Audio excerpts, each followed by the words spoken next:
We have a prediction on the opening day pitching staff for your Cincinnati Reds. There are also some shining stars showing what they've got out in Goodyear. And maybe, just maybe, I have all the answers. That's today's Locked On Reds. Let's go. You are Locked On Reds, your daily Cincinnati Reds podcast, part of the Locked On Podcast Network, your team every day. You are Locked On Reds with myself, Jeff Carr, and my co-host, Stephen Offenbaker. We have been podcasting about this Reds baseball team for over 3 years and remain heavily addicted, for better or for worse, when it comes to the Cincinnati Reds. We turn that addiction into information for you. Thanks for making us your first listen. We are free and available on all platforms and part of the Locked On Podcast Network, your team every day. On today's episode, we are going to talk about this pitching staff that seems to be not necessarily in limbo, but there seems to be a couple of open spots on the roster that we're going to get to. We're going to talk about some dudes who are just mashing and pitching well during this very abbreviated spring training. And I try to get Steve to guess something. That's all coming up on today's podcast, but we are going to start, Steve, with this whole pitching staff because the bomb was dropped the other day about Luis Castillo not being ready to start the season. There was a small bomb, a minor bomb, if you might say, about Mike Minor. He's probably not going to be ready to start the season. So this rotation looks to be a bit of a patchwork where it was already going to be a patchwork, having lost Wade Miley and Sonny Gray. And now you're also fiddling with a bullpen, and there's probably going to be 15 pitchers coming out of camp. So help me out here. We need to put this together because kind of seems like there's only a couple spots up for grabs where I think people believe there's probably a lot more. Yeah, I think as we look at it, Jeff, there's probably 3 spots that are really in play, and we're gonna work our way through it. So just to kind of keep everybody on the same page, let's just start with the fact that we believe to start the season, Luis Castillo, Mike Minor, Dunn, and Sims will all start the season on the disabled list while they continue to rehab and get ready to pitch in the 2022 season. So when you take them out of the equation, we know that Tyler Mahle will be the opening day starter. And then it is a whole lot of question mark in a rotation that we thought was going to be the strength going into this season. Best rotation that I can put together looking at it to start the season, considering who's injured, is behind Tyler Mahle. It looks like your boy, Vladimir Gutierrez, will slot into the number 2 starter role, followed immediately by Hunter Green. And then I believe Nick Lodolo, who has established himself as being ready, and we'll get into that more in the next segment. And then for a 5th starter, I think you have to go with Reiver Sanmartin as your rotation. Now, the downside of that, Jeff, is that is a very, very young and inexperienced starting rotation to open the 2022 season. Yeah, I mean, call it what you will. Hunter Green and Nick Lodolo, we've been talking about them all offseason. They are supremely talented, and they are ready to get going. But just because they're ready doesn't mean they're actually going to be good when they get their first taste of pro or Major League Baseball. I mean, Vladimir Gutierrez, when he kind of got going, was pretty decent. He sort of hit a rough spot in the middle of last year and then, of course, tapered off in September. But for the most part, he was okay. I think we can kind of expect that from Nick Lodolo. And Reiver Sanmartin is an interesting case to me because I believe of the options that are on this roster, he is the best, because then you're talking about either pulling Tony Santillan from the bullpen and giving you like 4 innings every time he starts, or you're talking about Jeff Hoffman, which I don't want to talk about. Right. The thing with that, Jeff, is we know exactly what Jeff Hoffman is. There's no mystery there. We know what we get from him in the starting rotation. We don't really know what Reiver Sanmartin can do if given an extended opportunity. Now, talking about these injuries, Luis Castillo is not going to be out very long, according to the indications we're getting from the team. Mike Minor is not going to be out very long, according to what the team is saying. So this is just a very short-term solution to start the season, maybe a turn or two through the rotation. And then as you start getting guys back, David Bell will find himself in the unique situation to be able to kind of start going with the hot hands and the best matchups and doing that thing we've talked about where you get creative with this rotation in order to minimize the wear and tear on these young arms to start the 2022 season. Here's the thing that gets me, though, because I understand we got to do this patchwork with all the injuries. I'd say probably 15-day IL for both Castillo and Minor, probably also for Sims as well, and then you're going to shore up your pitching staff. Here's the first 15 days, the opponents that the Reds have. The Atlanta Braves, the Cleveland Guardians, the Los Angeles Dodgers in LA, the San Diego Padres in San Diego, and if it goes much further than that, the St. Louis Cardinals. They didn't get a good draw to start the year. I mean, the Guardians are the easiest team in that bunch, and I don't even really consider them easy because, well, we're probably going to see Shane Bieber. So one of those games is going to be a wash as to what actually happens for the Redlegs. So they have got a very tall task to start the season. They're basically going to ask their lineup to give them at least 6 runs a game. Well, and the nice thing about it, too, Jeff, is this starting rotation is so young, they might not be experienced enough to really be afraid. They don't know what they don't know. They don't know what they don't know. And whether it's the Dodgers or the Pirates, I think those young guys are going to have nerves. They're going to be running on adrenaline because it's their first few times through. And, stranger things have happened. They may just go out there and get the thing done. So, it's not a great draw, but I do think that if it's got to happen that way, I prefer it to happen sooner than later while these guys are still working on the adrenaline and the energy of getting their first taste of Major League Baseball. It's true. And then when we break down the rest of the pitching staff, the bullpen, we're looking at 15 guys because David Bell was asked about this the other day, about the expansion to 28. And David Bell said, quote, yeah, you could go 14 and 14, or you could go 15 pitchers, 13 position players. We'll have to see what we're going to do. And then he paused and he's like, but yeah, 15 and 13 kind of sounds good. That's what they're going to do. He likes to have a lot more pitching. So with that, the bullpen, Jeff Hoffman, Luis Cessa, Tony Santillan, Art Warren, Justin Wilson, Hunter Strickland, which, and you and I agree on this, 3 spots are up for grabs. Because those spots are spoken for. You're not. Hunter Strickland just got signed. He's obviously on the roster. Justin Wilson is getting a nice little chunk of change when you look at the Reds' budget as a whole. So he's not going to be on, or he's not going to be off the opening day roster. Warren, Santillan, Cessa, Hoffman. As much as I hate saying that Hoffman is a lock, he's a lock. So we got 3 left. And I think that one of them is easy. I don't know how the Reds could break camp without Dauri Moreta. If they did, that would be stupid. That would be almost, I would think, almost as dumb as breaking camp without Hunter Green. I'm saying that, and I know that that's weird because comparing the two of them, the career is going to be much better for Hunter Green than Dauri Moreta, but Dauri Moreta is going to mean so much to this bullpen throughout the season, and I firmly expect that. The other two guys are interesting. Moreta has shown everything that he can possibly show us at the minor league level. For him to continue to develop, for him to get any better, for him to do his thing, the rest of the work that he has to do needs to occur at the major league level.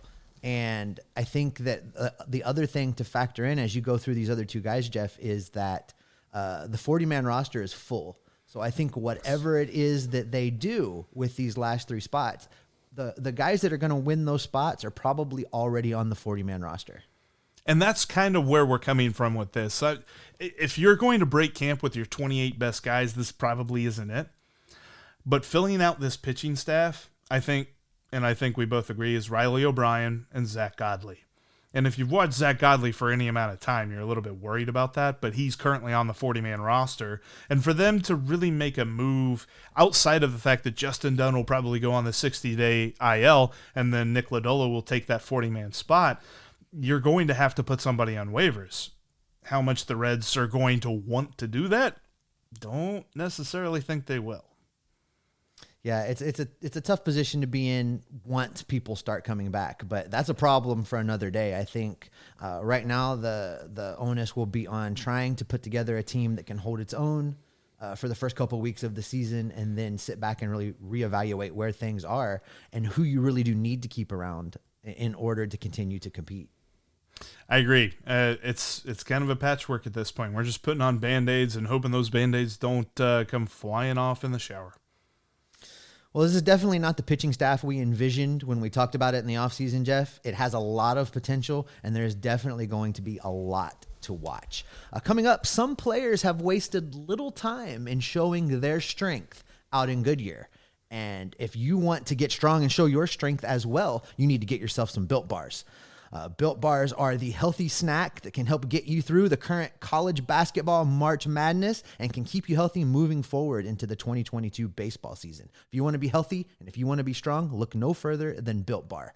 Built Bar is a protein bar that tastes like a candy bar. It may taste even a little bit better than a candy bar. Built Bar makes it easy for you to stick with your diet goals because it tastes so good you will want to eat it. Unlike other protein bars, which can be chalky or waxy or kind of taste like you're drinking out of a barrel from a chemical spill, Built Bar is healthy.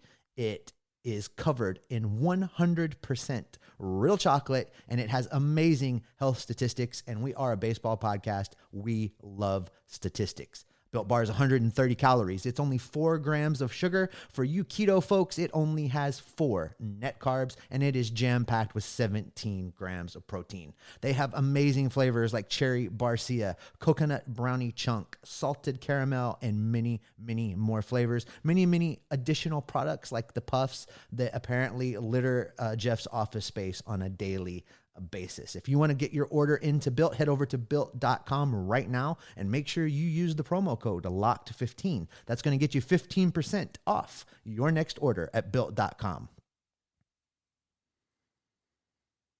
Make sure you give the MLB Prospects podcast a listen when you finish listening to us today. Lindsey Crosby is a minor league encyclopedia and will keep you up to date on the up-and-coming players, as well as take a look at some college baseball players as well. The Locked On MLB Prospects podcast, just like Locked On Reds, is free and available on all platforms. Don't forget to also give us a follow on Twitter. You can follow me at @SOffenbaker. You can follow Jeff at Jeff Carr. That's Jeff with 3 Fs because spelling is difficult. You can also follow the show at Locked On Reds. And don't forget to head over to the YouTube channel. We've got lots of exclusive video content coming for you that is only going to be available right there on YouTube. On next week's podcast, we are going to attempt to dig into the lineup side of things with this roster of 28 players, and that is going to be a very, very complicated endeavor because it's going to be a whole lot of move player A to get to player B, to see about player C, to think about player D, to circle back around, and David Bell's playing third base. I think that's where we end up. I think I played easier Sudoku puzzles. Yeah, exactly. Before we get to that, Jeff, let's look a little bit at some of the bright spots that have begun to establish themselves out in Goodyear. There have definitely been some shining star performances in this young spring training period of the 2022 baseball season. Absolutely, and Nick Lodolo is first on our list because, well, he just pitched, and he pitched pretty decently against that Royals lineup. He got into a little bit of trouble in the second inning when he got 2 outs, and it kind of took him a little bit to close out the inning, ended up giving up that lone run that you'll see on the box score, but overall, he still remains solid. He still remains calm on the mound. That command is good. It's Gucci. It's very copacetic. When you're talking about Nick Lodolo, he is going to be a calm, cool, collected presence on the mound, and the Reds will be grateful for it because they're going to need it. As we talked about, the turbulent pitching staff is going to be at the beginning of the year, but I've loved everything I've seen from Nick Lodolo this spring. You know, today, 2.1 innings pitched, Jeff, that 1 run on 4 hits. Currently for the spring, he's sitting at a 2.08 ERA. And I think with the challenges that have now presented themselves with the pitching staff for the Reds, as we just talked about, Nick Lodolo finds himself uniquely positioned as being the guy that's ready. He's been in Goodyear. He's stretched out already. He's had the advantage of being able to work while the 40-man roster guys were locked out by the owners. So I think that the fact that he has made the most of this opportunity really does put him in a position to continue to force his way to head north with the team when camp breaks. I believe it's the longest start of the spring for any Reds pitcher, isn't it? I think it is. This is the first time David Bell has really moved past his one pitcher, one inning rollout of this pitching staff, which has been a pretty unique way to approach the first few games. But I do like to see now that he's going to start letting some of these pitchers go longer as they prove themselves capable of doing so. I do wonder, too, and obviously he would need ideal situations for this to happen, but maybe he was thinking at the beginning of the regular season there'd still be a little bit of a piggyback situation going on. I know we talk about that a lot. You hear a lot of different podcasts talking about their teams employing a piggyback strategy, and you just don't see it that much. But the way that he had pitched guys, I mean, Corbin Burnes threw forever for the Brewers on Wednesday, and it just wasn't. I mean, it was one per inning for the Redlegs on the other side. So it made you wonder where David Bell thinks his pitching staff is at, let alone the fact that he's already got some key arms hurt. Looking, though, on the opposite side, on the field, I guess it's not the opposite side, but whatever, not pitching. Looking at guys who aren't pitching. We talked about him, Nick Senzel. He's actually doing pretty good. The numbers are backing up our best shape of his life narrative because he's hitting 400. Shape of his life. Best shape of his life. I imagine those are like periods that I'm throwing into that sentence, but yeah, sounds like it.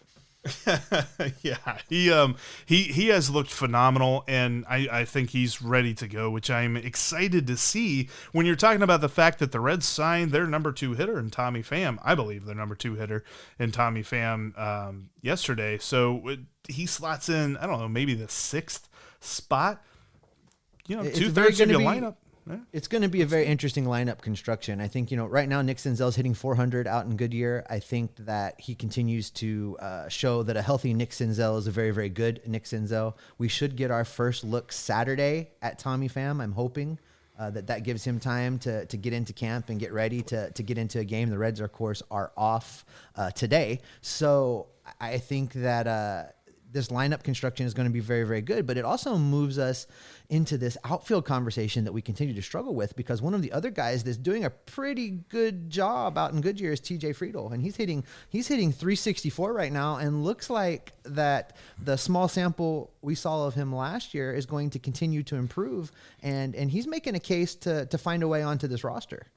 He took Corbin Burnes deep on a cut fastball that had sawed Tyler Naquin's bat in half just one batter before him. And it was kind of funny because he was a emergency play. They had to scratch. I started talking and I forgot where the thought was going, but he was a emergency fill-in for that game. And that was a really nice home run. Now, I get it. It's spring training. Corbin Burnes is working on some stuff. He was pounding left-handed hitters on the inside part of the plate with that cut fastball and causing a lot of ground balls, a lot of mess when you're talking about broken bats and stuff. So the fact that Friedl was able to see it, recognize it, and get around on it, just absolutely phenomenal at bat for him. And it just kind of was the microcosm of this spring. I feel like the very limited playing time that we saw last year at least was an amuse-bouche when you're talking about TJ Friedl. So I would like to see more. I think he might end up starting the year in AAA, but I think he has a legitimate argument to start the year on the bench. I probably agree that that's how it ultimately plays out. One thing that I try and do with these spring training games, and it's been so nice that so many of them have been available on MLB.tv, even if it's not the Reds feed. It's been nice to watch, because one of the things I try to do, Jeff, is not get so caught up in the overall statistics of what's happening out in Goodyear, but more just watching how players look. If they look like they're struggling against the pitchers right now, if they look like they're uncomfortable, if they look like they're just completely lost, it gives me concern. But what I've seen from a majority of these players that we've talked about battling for spots on this roster, they all look pretty dialed in as far as their comfort goes. They all look pretty dialed in on looking like they're going about their business, they're putting in their work, and they're pushing Reds front office into some difficult decisions as we get closer and closer to opening day. I said this yesterday whenever we were talking about the possibility of what player might find himself having to pack his bags with Tommy Pham coming to town, and we mentioned Shogo Akiyama. In a perfect world, money would play no part in this. And in a perfect world, TJ Friedl would be on this roster and Shogo Akiyama wouldn't. Because I don't think it's going out on that much of a limb to say that TJ Friedl looks a lot better than Shogo Akiyama. And I think he's got a little bit more upside than Shogo Akiyama at this point. But I think probably what's going to happen, they may go with the money on that one, but I think they should. I'm saying this is my opinion. I know, yeah. They should go with TJ Friedl. Curveball question, Jeff. I love it when I get to do this with things we didn't put in the notes. If the Cincinnati Reds placed Shogo Akiyama on waivers today, would he clear waivers, or would somebody take a flyer on him and take that contract off of the books? I think he'd clear waivers. Yeah, I do too. I've been watching, and you talk about how confident Senzel's looked, how confident Friedl's looked, and how cool and collected Nick Lodolo is on the mound. Shogo's the opposite. I was watching him and his at-bats, and that was, he was swinging at pitches that were really low. He was still late on fastballs. Reports, John Sadak was talking about this offseason has been about him starting his swing earlier and trying to be faster. It hasn't worked. He still looks like he's just a step too slow for the fastballs in the Major League game, and you hate to see it because I really wanted him to work out here in Cincinnati. I did too. Unfortunately, it doesn't look like that's going to be the case, but we will continue to monitor the bright, shining stars out in Goodyear, Jeff. I think that it's definitely given us some reason to be hopeful for the direction some of these players are going.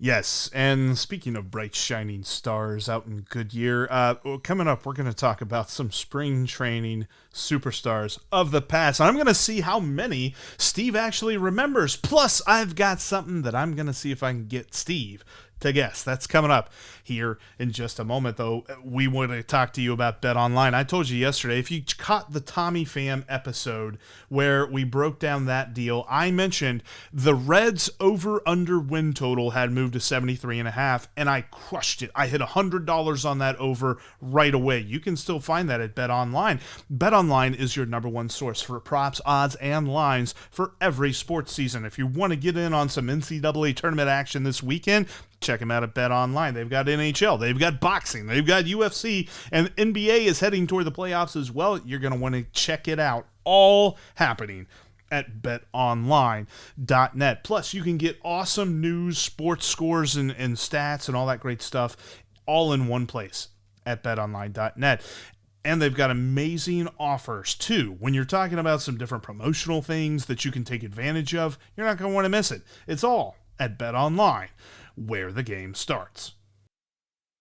Thanks for making Locked On Reds your first listen of the day. We're free and available on all platforms, including YouTube. You're going to want to subscribe on YouTube. So much great stuff is coming for you there as the season gets going. All right, coming up here, I am going to get Steve.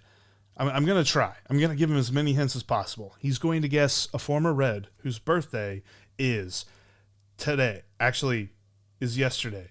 It's Thursday, March 24th. So, when we look at the interestingness that is former Reds, we're going to talk about some spring training superstars here in just a moment. But I want to start with this, Steve, because March 24th was a nominal day in Reds history when you're talking about former Reds. And I want to see if you can guess this guy. Okay. He's a former Red who played from 2006 through 2008. Does that give it away? Does it give it away? I feel like I have showed up naked to class. No, that does not give it away. It's okay. I didn't think it would. Okay. Next hint. Okay. 2006 through 2008. He was born March 24th, 1979 in Shelby, North Carolina.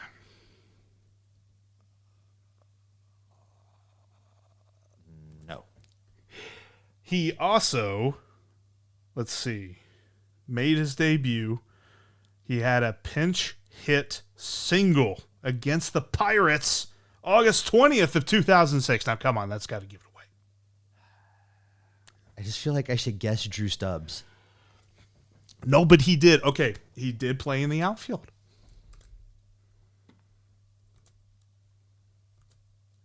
I got nothing. He finished his career, his 3-year Reds career, with a batting average of .316, although he did have an OPS of 90. But he was mostly known, and I remember him as such, he was pretty good at the bunt single. Oh my God, I should know this. I always remember everybody joking about how this guy needed to teach Billy Hamilton how to lay a drag bunt down. I don't even know that it was a joke. I think people always just said that. They wanted outfielder that could bunt, that is from North Carolina. And all of these things are like ringing, flashing bells, and yet I can't find a name, Jeff. All right.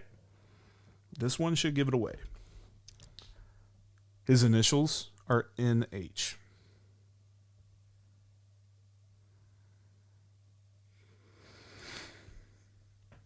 Hopper. Yep. What's his first name? What's his first name? It starts with an N. Yeah, I just said that. Our buddy Ken Nelson? Is it Nelson Hopper? No, but it is a last name like that. It's not like a typical first Norris? name. Yes. Norris Hopper. Norris Hopper. That was painful.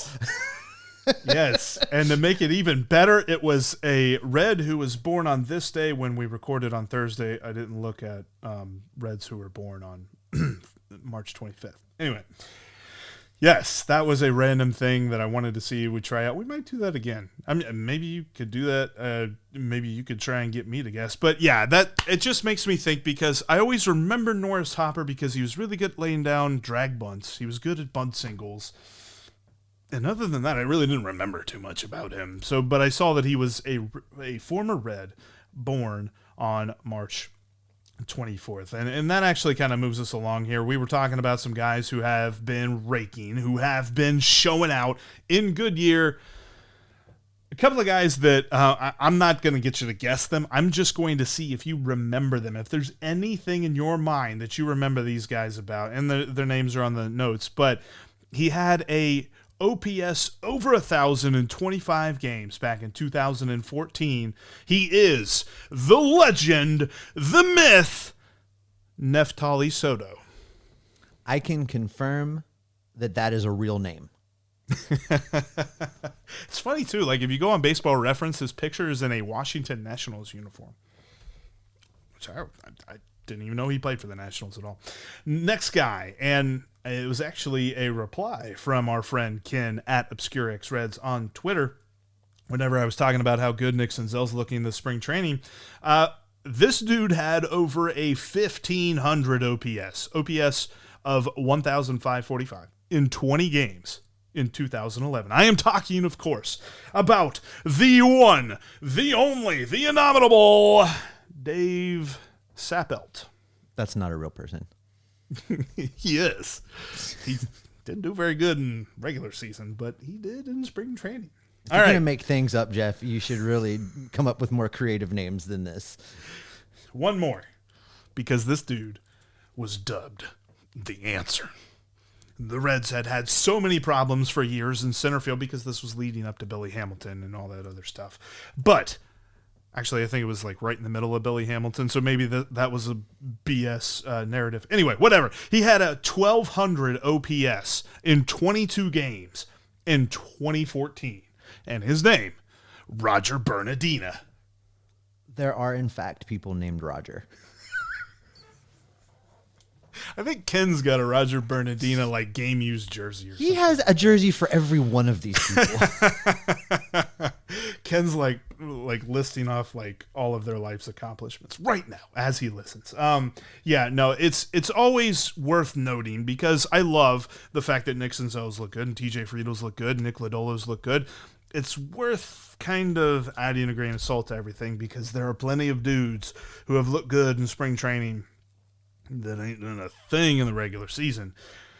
Is there anybody you can remember like that, Steve? There's really not. I am terrible with these spring training guys. Philip Gosling is the only one that had a decent spring and then couldn't hit. you work in the medical field. You need to have space in your brain for important things. I have decided to fill up my brain with spring training superstars. I don't know. I don't know why. I just remember those guys. These are definitely fun though, Jeff. So if for our listeners, if you've got your own spring training superstar that you want to jog our memory with, put them in the comments. Shoot us a tweet on Twitter. We'd love to hear about it. Yes. I want to see that, because I think there's so many more out there that people are going to say their names, and I'll be like, yes, I remember him. But I tell you what, I think that's going to wrap us up. Thanks, everybody. We'll call it. That's for sure. Thanks, everybody. We'll have to tweak that last segment, I think, for next time, because I liked it. All right, Jeff, that's going to do it for today's Locked On Reds. Coming up on the next podcast, we are going to begin to break down the challenging situation that is the everyday players roster. And I just don't know how that's going to work out, but we will attempt to break it down nonetheless. Thanks for making Locked On Reds your first listen of the day. Now make the Locked On MLB podcast your second listen. Paul Francis Sullivan, please call him Sully, brings you his unique perspective on the major leagues, both past and present. Locked On MLB, just like Locked On Reds, is free and available on all platforms. Jeff, we are about 2 weeks away from opening day in Atlanta. The Cincinnati Reds are in chaos, and we are here for every second of it. And what can everybody count on from us the rest of the way? We are Locked On Reds every single day.